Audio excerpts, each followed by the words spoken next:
L'idée, c'est de se nourrir perpétuellement, de s'ouvrir perpétuellement, essentiellement sur 2 axes, voilà, en faisant appel à des entraîneurs de haut niveau, disponibles, français, qui peuvent voilà, venir nous aider ponctuellement ou un peu plus durablement.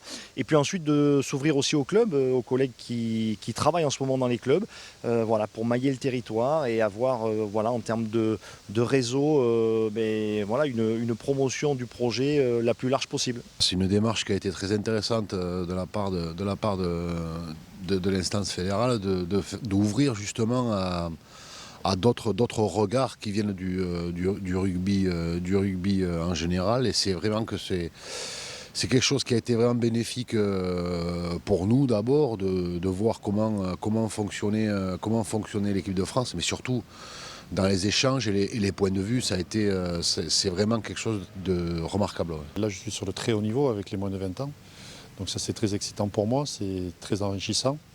Déjà, avec les 2 jours qu'on vient de passer, j'ai pas mal échangé, j'ai appris beaucoup de choses. Et ce côté haut niveau m'attire beaucoup pour mon apprentissage personnel. Et puis, ce qui m'attire aussi beaucoup, c'est l'âge des joueurs qui sont excellents pour leur âge, qui font partie des meilleurs, mais qui ont aussi un avenir, et essayer de participer et les mettre sur cette forme d'éducation de performance de haut niveau, c'est ce qui m'attire beaucoup. Dans ce staff, il y a beaucoup d'entraîneurs qui ont de la bouteille, qui ont beaucoup plus de métiers.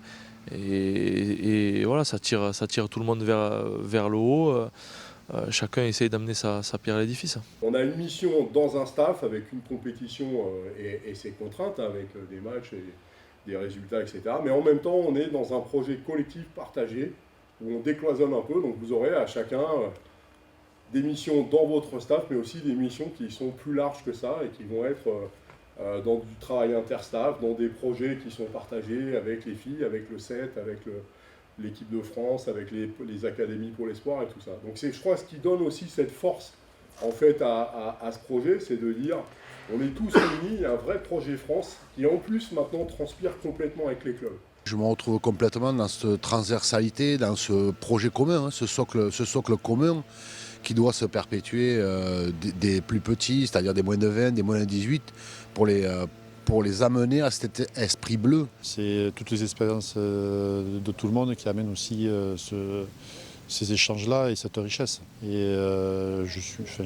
suis attiré par ça aussi. Et puis rencontrer les gens qui travaillent ici au sein de la fédération et qui réfléchissent en termes de laboratoire, entre guillemets, sur des sujets. Et ça m'attire beaucoup aussi, moi, comme je dis, pour mon expérience personnelle et mon apprentissage.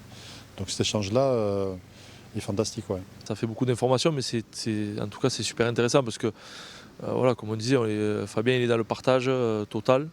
Et voilà, il y a sans retenue et ça c'est pas tous les entraîneurs qui sont comme ça. Cette saison va être extrêmement riche parce qu'on a de multiples compétences et des collègues voilà, qui sont vraiment avant tout qui ont des qualités humaines fortes. S'ils sont là, c'est qu'on pense qu'ils peuvent humainement nourrir le projet fortement, mais en plus chacun a mené voilà, une spécificité et je pense une plus-value indéniable. Maintenant à nous, les managers, de garantir une forte cohérence pour que tout fonctionne dans l'intérêt de nos équipes et surtout de nos jeunes.